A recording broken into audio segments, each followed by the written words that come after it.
So we have one more book to read to hit that goal. We can't get more Jamie than this. This was such a wild ride, you guys. This was such a wild ride. You guys are really hyping me up for this one. Hi everyone, it's me. Welcome to today's video. We are about to have the most iconic reader moment, okay? Are you ready for it? First of all, I'm about to finish my reading goal of the year. I set my goal to read 100 books this year and I am currently sitting at 99. So we have literally one more book to read to hit that goal. And do you know what day it is? You guys probably don't know what day it is today because by the time this video comes out, we'll be living in the future. Just to let you know, it is August 26th right now, which means if you know me at all, you know what day this is and you know how iconic this moment is for me because Katabasis just released. I was thinking about this last night in the shower, okay? Because I was like, really truly, how long have I actually been waiting for this book?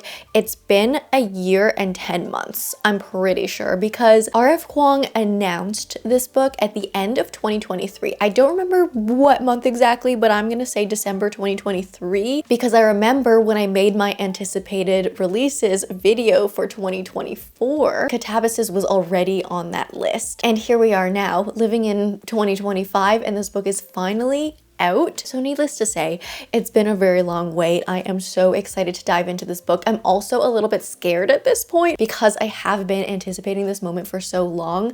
I really hope this lives up to all of my expectations. I'm trying to like keep it real. You know, I'm trying to keep my expectations like, you know what? Like, yes, R.F. Kuang is one of my god tier authors, but at the end of the day, it's a book. It's a book, okay? So we need to like settle ourselves as we dive into this. But I just thought it would be so iconic to finish off my reading goal this year with this book. Like, we can't get more Jamie than this. And the timing has just worked out perfectly. So we're gonna read a couple books together this week. We're gonna finish my reading goal together and we're gonna start with Katabasis. So the famous tagline for this book that everyone knows at this point is that we follow two rival students as they descend to hell to save their professor. The genre is like dark academia fantasy and I'm so excited. I am reading this on my Kindle currently. I will be getting a physical copy, of course. Like, how could I not get a physical copy of this book? But I'm reading on Kindle first because my physical copy is actually going to be coming in about 3 weeks when R.F. Kuang comes to Toronto for her Toronto leg of her tour. I still can't believe I'm going to be like in the same room as R.F. Kuang while she talks about this book, her writing process. Like, just I want to know what goes on inside of her brain, but I will be getting like a physical signed deluxe whatever special edition of the book then. And I'm usually not one to own like multiple copies of the same book in different formats because like that's so expensive. But for this book, for R.F. Kuang, I will of course make an exception. But oh my gosh, let's get into it. Let's dive into the most iconic 100th book of my reading year.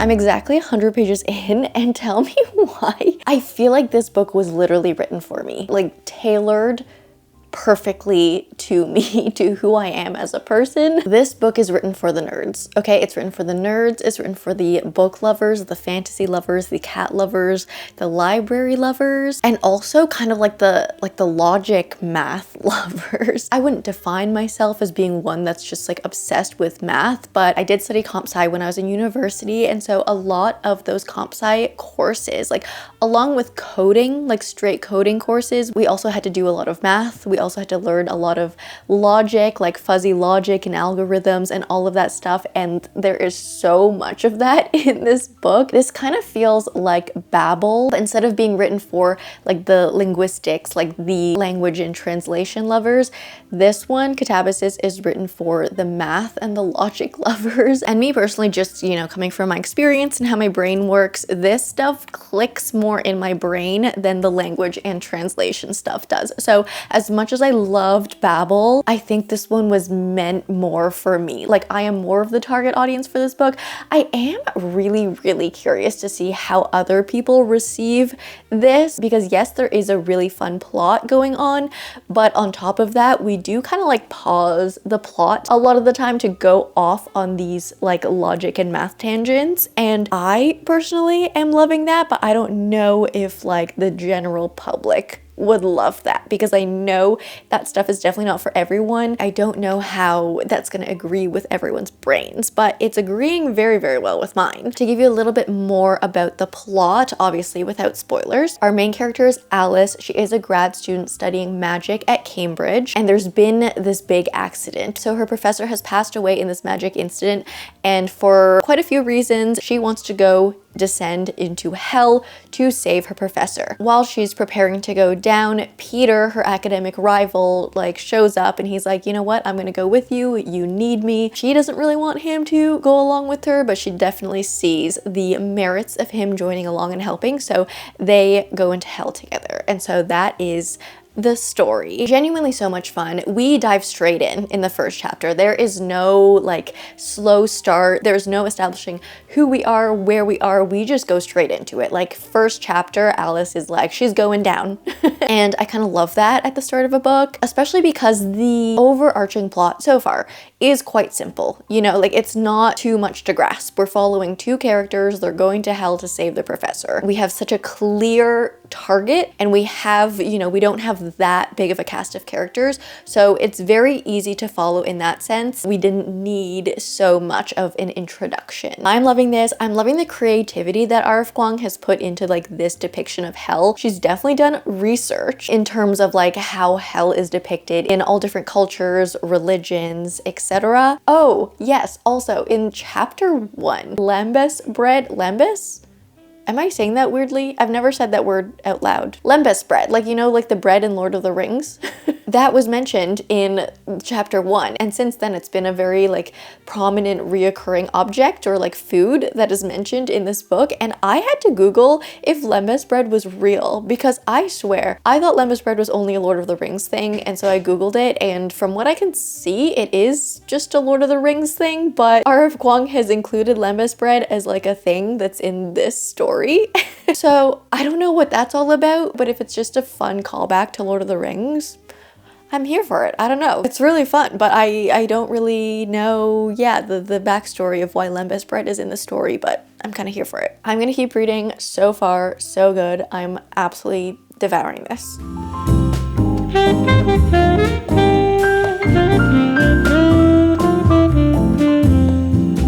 So here I am, just minding my own business, reading my little book over here in my little home. I open up my Instagram app, and what do I see? What do I see that R.F. Kuang has just posted? Let me give you a little preview. Cambridge, Michaelmas term, October.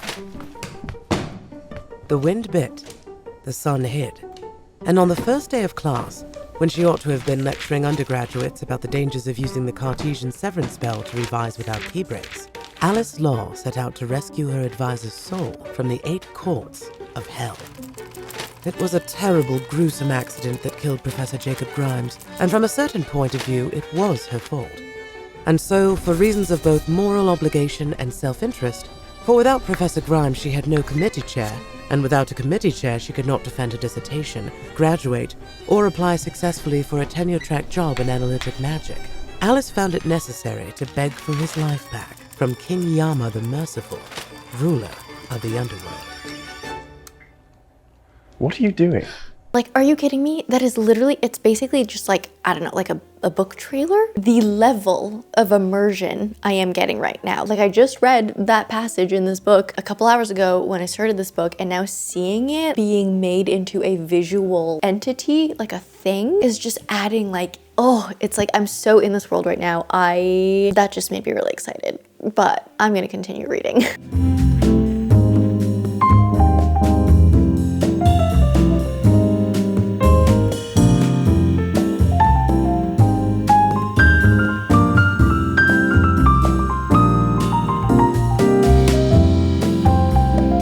A little non-spoiler quote for you guys. It was not this drama, but the fact that anyone could leave Cambridge for Canada that got the department in a tizzy.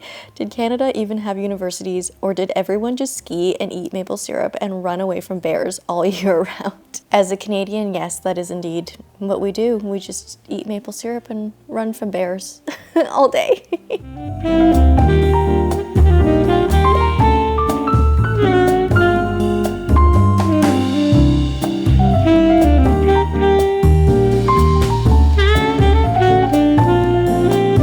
It is the evening now. I have been reading this basically all day. I've been taking a few little breaks here and there, but like my main focus of today has been reading this book. And for some reason, I thought it would be like completely realistic for me to read this entire book today. That was kind of my plan. And with my usual reading speed, I probably could, but I am trying to slow down with this one, take my time with it, because there is a lot of information that we are getting that I want to soak in a little bit more and like let it sit. But I am 67% of the way in, and I'll probably read a little bit more tonight, like in the evening and in bed and stuff. But just for some more of my updated thoughts, I am really like, I don't even know what genre this book is, really. I mean, I do. For the most part, it is dark academia fantasy, but I feel like there is quite a bit of genre bending happening in here. Like, we start out the book pretty much as like a dark academia adventure fantasy. Like, we are venturing into hell, we have a quest, but then we get into like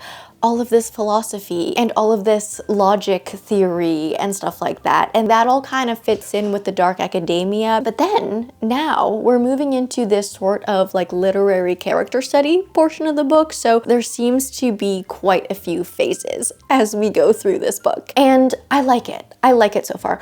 I don't think it's the perfect book, and it kind of hurts me to say that. But like, as I'm really enjoying this book, I am finding a few parts just like a little bit sloggy with like too much information. And I know, like, I can picture R.F. Kuang writing this book, and she's kind of like nerding about like all of this like logic stuff and philosophy stuff, and she's just like loving her life. And I can tell she's put so much passion and work into this book.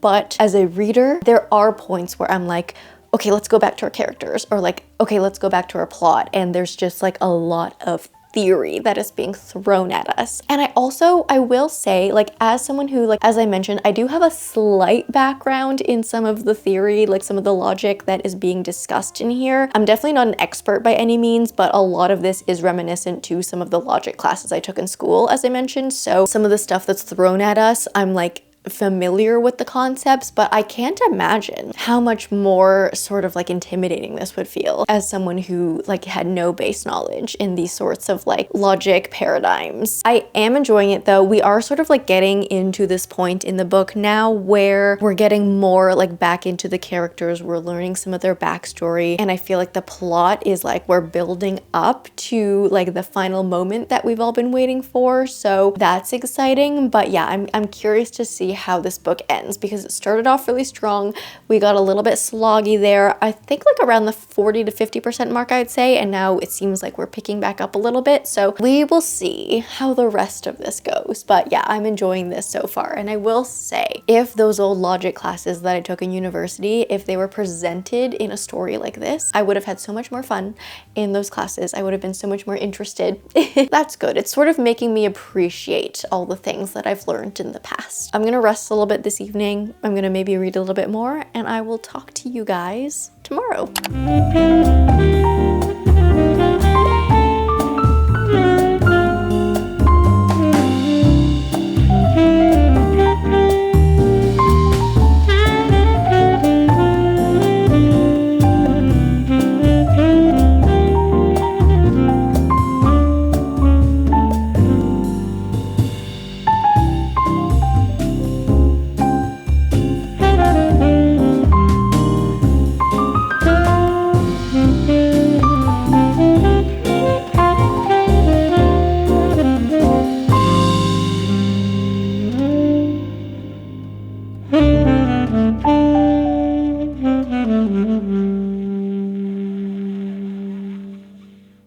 Okay, that was so wild. That was wild. I had 6 pages left, and for some reason my Kindle decided to just update itself, like while in my hands. I've never had that happen before. Has that happened to anyone else before? Like you're just reading a book and then it just decides to like do a software update?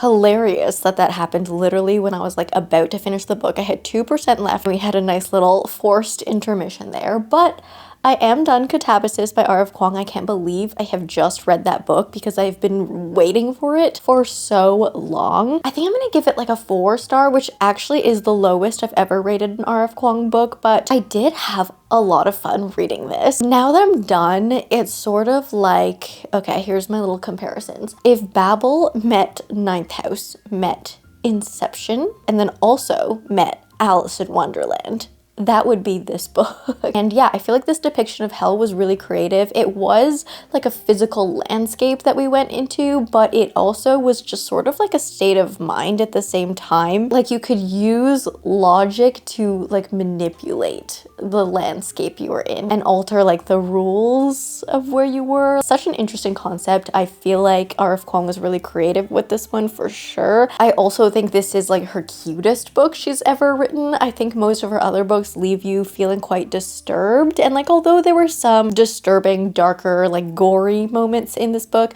I think overall like at the end of the book like you just feel a lot more lighthearted. There are a lot more like little cute moments. There was actually quite a bit of humor in this book, which is something that I'm not used to seeing R.F. Kuang do. But yeah, this was definitely an adventure for her, I think too, like venturing outside of what she normally writes. Everything she's written is so different. She definitely has a really good range, and I think her next book, she's been talking about it, is actually going to be like a literary fiction, like a historical fiction kind of. So curious to see how she does with that. But I really enjoyed this. I don't think it's like as hard hitting, let's say, compared to her other books, but I enjoyed it. And I'm actually really curious to see how they're gonna adapt this onto screen, because I think a lot of the concepts are very like in your head, scientific, logical. Like there's a lot of kind of like brain reasoning in this book. So I'm wondering how they're gonna move that to screen format without making like all the info dumpy stuff seem info dumpy.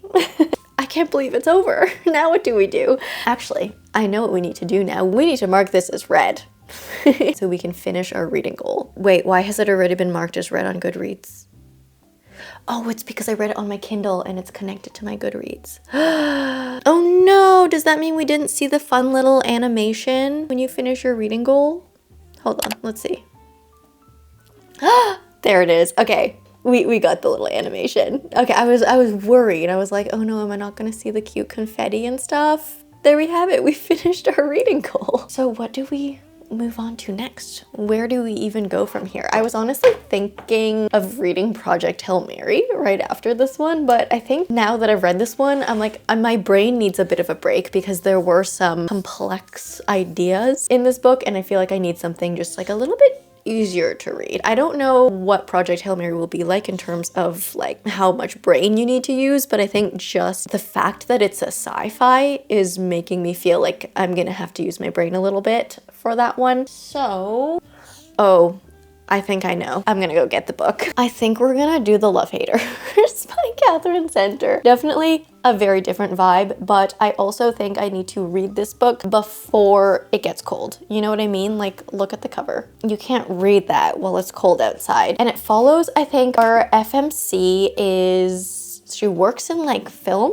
but she gets this opportunity to work on a reality TV show, which like I think at this point in her career, she has to say yes. But the show she's working on is a reality show that's like kind of a lifeguard type show, but the problem is she can't swim. But yeah, I think I need something like this. So this is the book we're gonna pick up next.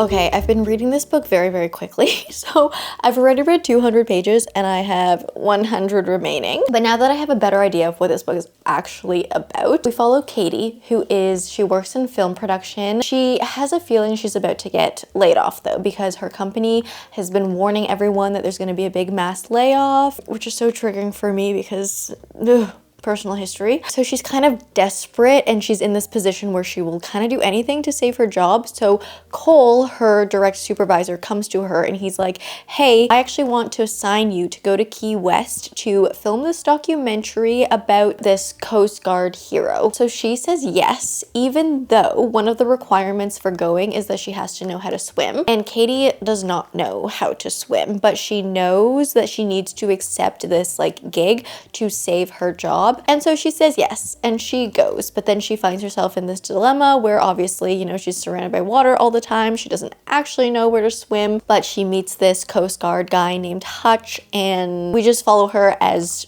she films this documentary with Hutch. That's the main premise of the story, and I think this book was marketed very, very incorrectly. That's my first thought about it. Obviously, it does have quite a prominent romance plot, but I would say the majority of this book focuses more on Katie and her insecurities. So Katie, as a character, is very insecure about her body. She has always had these body image issues ever since she was younger. She's gone through phases of disordered eating and just like does not really know how to love herself. She's not very strong in the self-care department. So a lot of this book revolves around that, which I, for the first 100 pages of this book, was not sure about it. Was not liking the direction it was going in because honestly, there were so many aspects of this book that were very highly triggering for me. There's actually a lot that Katie and I have in common. Like number one, working in film, obviously that's where like my career was outside of YouTube. And then this past year going through just like multiple things like a mass layoff, a company bankruptcy, lots of things because this past year has been very unstable for the film industry. And so me working in the film industry was just kind of like pummeled as a byproduct of the instability of the industry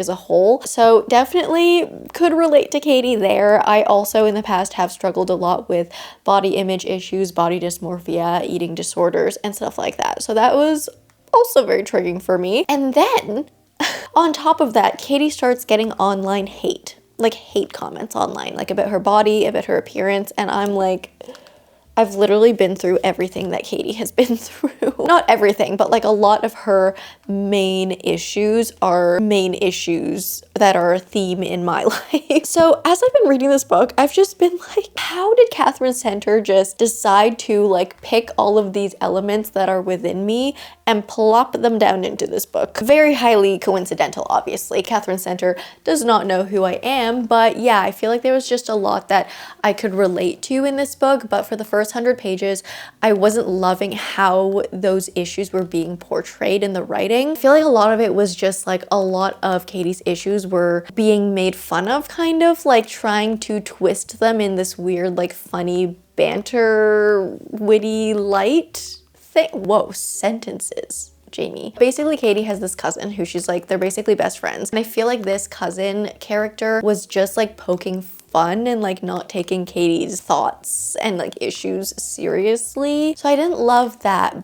But I will say, as the story's been moving on, I do like sort of the dynamic between Katie and her love interest and how he is helping her get through these things. Because it's actually reminding me a lot of how Huffy helped get me through some of these things. Hutch's style of reassuring her and like helping her see the beauty in her like imperfect parts is really reminiscent to my own personal journey. So I'm starting to really like this book, but it's been kind of a tumultuous ride getting here. This book is definitely a very quick read. I'm flying through it. I only have 100 pages left, so I'm probably going to finish it today. So we'll see how it ends. But yeah, I was very mixed at the beginning and it's like getting actually quite good for me now. I will say the romance development in this one is quite quick. It's not a slow burn by any means, but this is also a 302 page book. So it kind of has to happen fast. We don't have that many pages for things to progress. So if you don't love a quick romance, you will not love this book, but I don't mind it in this sense because we're also focusing on so many other issues outside of the romance. I'm going to continue reading and then I'll make up my final mind about it when we're done.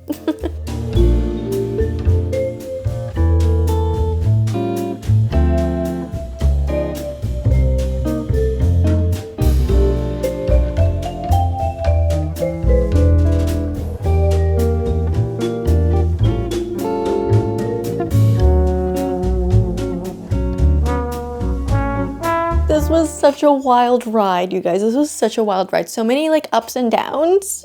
But I really enjoyed the experience of this book. So yeah, as I mentioned, the first 100 pages were very, very iffy for me. I was really, really unsure. But then as I continued reading on through the story, I saw what she was trying to do. And yeah, like as I mentioned, I realized what she was doing actually very much paralleled how I overcame a lot of these things. And it actually, on the mental side of things, seemed very realistic, the way she portrayed the inner healing of our main character, Katie. Everything aside from that was very unbelievable, very bizarre. The things that happened, you really have to suspend your disbelief with this one and just kind of trust the process and go with it, because like that was a wild third act conflict. There were so many things that happened in this book that I would never have thought of or predicted. It kind of somehow felt like Something Wilder, is that what it's called? The Christina Lauren, yeah, this one. Something Wilder by Christina Lauren, where things start becoming very, very high stakes, especially for a romance. There were parts in this book that I really kind of like felt uncomfortable with or disliked. Like a part of the third act conflict in particular kind of weakened the characters for me. But in the end, like at the end of the book, I feel like it was so well packaged. Everything moved very fast. There was so much that was packed into these 302 pages. What do I rate this one though? I feel like there were times while I was reading this book where I was like, this is a 2-star. And then there were times where I was like, this is a 4-star. So maybe I'll give it a 3.75.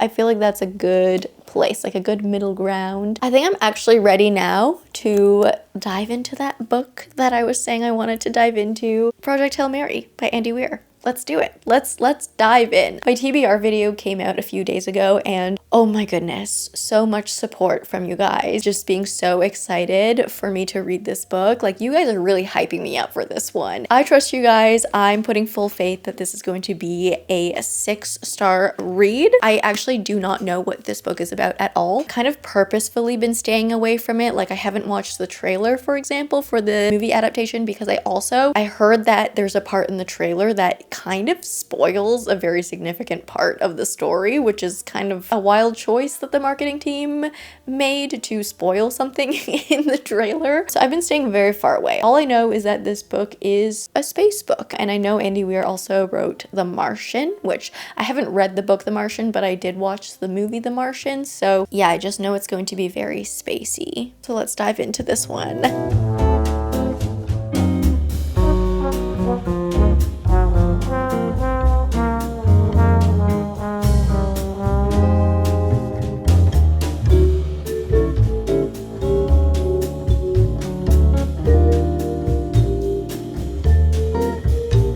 Why did no one tell me how funny this book is? Actually, that's a lie. That's a lie. I think I have actually heard people saying that there's like a lovely sense of humor in this book, but every time I have seen someone talk about this book in a video, I've kind of like zoned my brain out because this is a book that I knew that I'd want to read one day, and it's one of those books that I wanted to go into without knowing anything about it. I am 75 pages into this. I'm like really, really loving it so far. I don't even know like how much I should tell you about what this book is about, because you wake up as the protagonist and it is first person POV, but your protagonist like knows nothing. He doesn't know who he is. He doesn't know where he is. He doesn't know why he's there. He doesn't know, like he doesn't even know his name. And then slowly as you read on, he starts getting these little like flashes of memories back and starts putting things together and figuring out where he is and what his purpose is for being there. And I mean, the main premise of this book, it is a space book. So basically there's something catastrophic happening in space, but we just kind of have to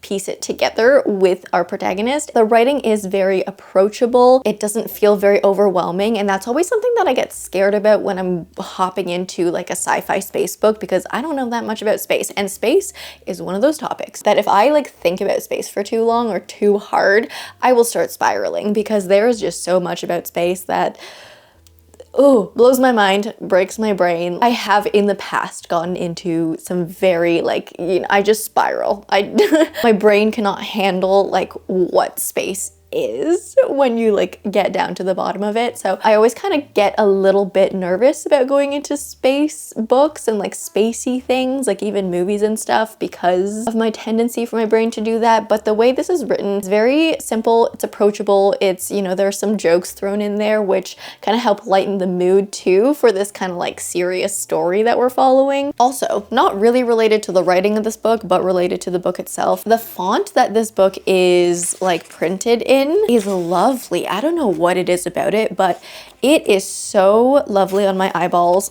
Like, here, I'll show you page 1. I don't know what font it is, but there's something about it, you guys. There's something that like, it's kind of like when you look at the Kindle font, for example, and like the Kindle font tends to just like gloss over your eyes easier than a printed font does. I have much more to read in this book, but so far I'm happy. Good start.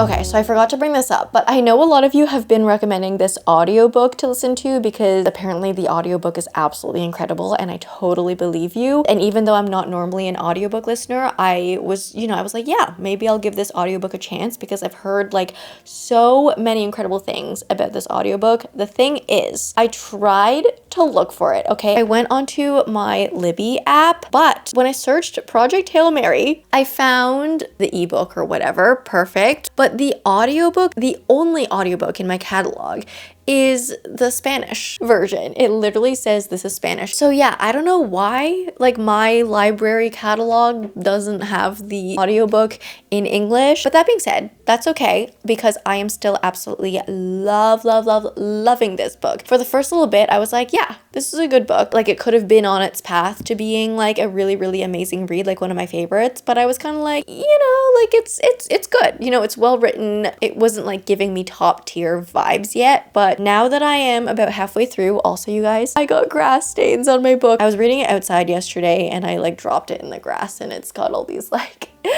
green like grass stain dots on it now, but we love a well-loved book, right? Anyways, yeah, I'm about halfway through now and it's getting so good. Like it's getting better and better, and I can't even like say anything about it without spoiling plot points, but we've just like gone into this other phase of the book. It's like it's getting sillier. Like there are parts, literally I was reading in bed last night and there were parts where I was literally like laughing out loud. It's not like a outrageously funny book by any means. I don't want you to get the impression that this is just like a comedy, but there's just like this subtle humor, especially in like how our protagonist thinks, because obviously we're in his head this entire book. There are some like silly moments, and like I am the type of person, like I don't really like on the nose humor, but if you're gonna give me something that's just like kind of on the side, like kind of subtly silly, that is the type of humor I love, and I feel like that is the type of humor that is in this book. I'm also like at the point now where I'm like genuinely like, where are we gonna go from here? Like what's going to happen? I'm so excited about it. I feel like this book has everything you would want in a space book, like all of the elements that you look for in a space book you have in here. You have like all the space elements, we have some like science-y stuff in here, but we also have a lot of like psychology stuff in here, like what it really does to your brain and your mental health to go out in space and like be isolated in these environments for however long, and like knowing you're so far from Earth and like civilization as you know it and stuff like that. I think in my last reading update I mentioned to you guys that like sometimes I like just try and avoid thinking about space because I go through these like spirals, like my brain just like my brain ends up in this recursive loop, not to get too nerdy, but like my brain ends up in this loop like, oh my gosh, I can't fathom some of the concepts about space. And we did get to a point while I was reading this where we were talking about like time dilation, like the relativity and like stuff like how like you experience time differently when you're in space versus like on Earth.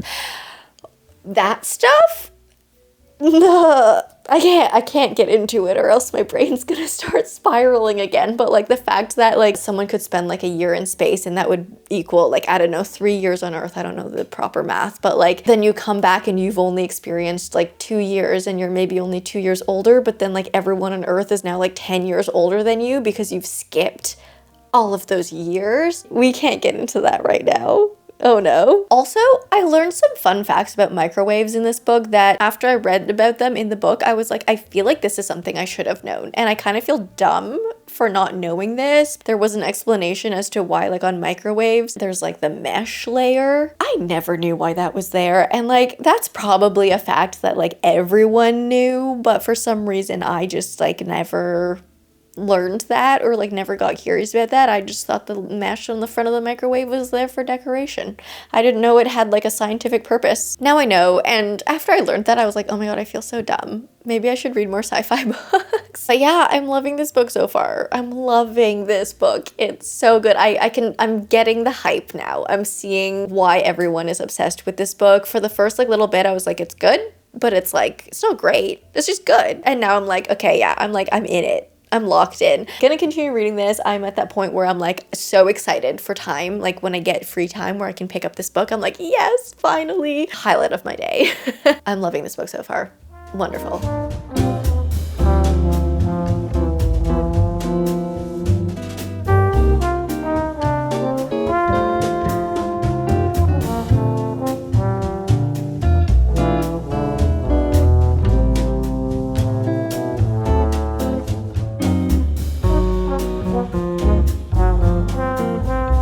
Okay, so I finished this in bed last night. Probably should have filmed myself reading the end of this book because I know you guys love seeing my like reading reactions, and I was definitely reacting to the ending of this book. There was so much that went on. I was laughing, I was crying, I was just feeling all of the emotions. There were so many like shocking moments as well and like high stress moments and everything. Yeah, I probably should have filmed that, but I also finished this like in bed last night. So sometimes I just want a little bit of private reading time in bed without a camera on me. This was so good. Immediate 5-star, immediate like 6-star. And Daphne, again, thank you for sending this to me. You have now sent me a 6-star read and you have sent me a 4.5-star read. So from now on, I'm going to be trusting all of your recommendations. Yeah, this was just amazing. It was amazing. The friendship that was depicted in this book as well was just absolutely incredible. I did have to, and I think this is just my experience with sci-fi overall, is that I kind of have to really suspend my disbelief when reading sci-fi books. I definitely think like there were a few things that happened in the story that I was like, oh, that happened real quick. Like, you're working real quick. Like, is this really possible for like someone to build something like this in like a week? Like stuff like that. But I'm finding that to be kind of a pattern that I'm seeing in almost every single sci-fi book I've read. I feel like that is just a genre specific thing, but this was so good. I have been so pleasantly surprised by the sci-fis I've been reading this past year. Read this book if you haven't yet. It will surprise you. Like, I didn't even know what to expect with this one, but it still surprised me with like all of the emotions and like ups and downs I felt. I feel like I will be thinking about this book for a long time, like even after I've finished reading it now. There are just so many moments in this that, yeah, got me like deep in the feelings. Anyways, I want to watch the trailer now. Now that I'm done the book, I'm so curious to see like what the spoiler is. So I'm gonna watch the trailer now.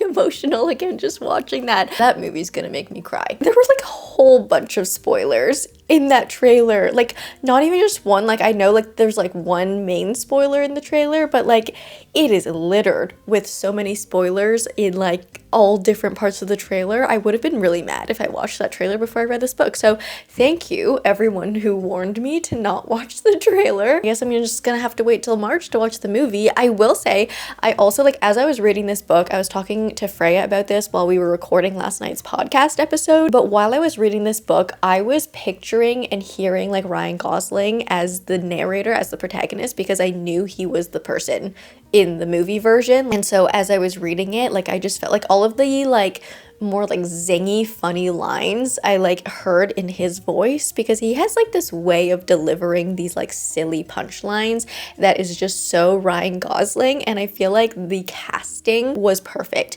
for the tone of this book, for like the tone of the narrator of the story. It is so Ryan Gosling, and I think that was a really, really good casting choice. Anyways, yeah, we read 3 books together. We finished our reading goal this week. We read some really, really amazing books, kind of like all around the spectrum. So successful reading week, I'd say. But that being said, I'm gonna leave you guys here for now. I hope you enjoyed this video. If you did, please leave me a like and a comment. If you don't know what to comment down below, let me know where you are with your reading goal currently. If you like me, subscribe, do that bell thing, and I will see you in the next one.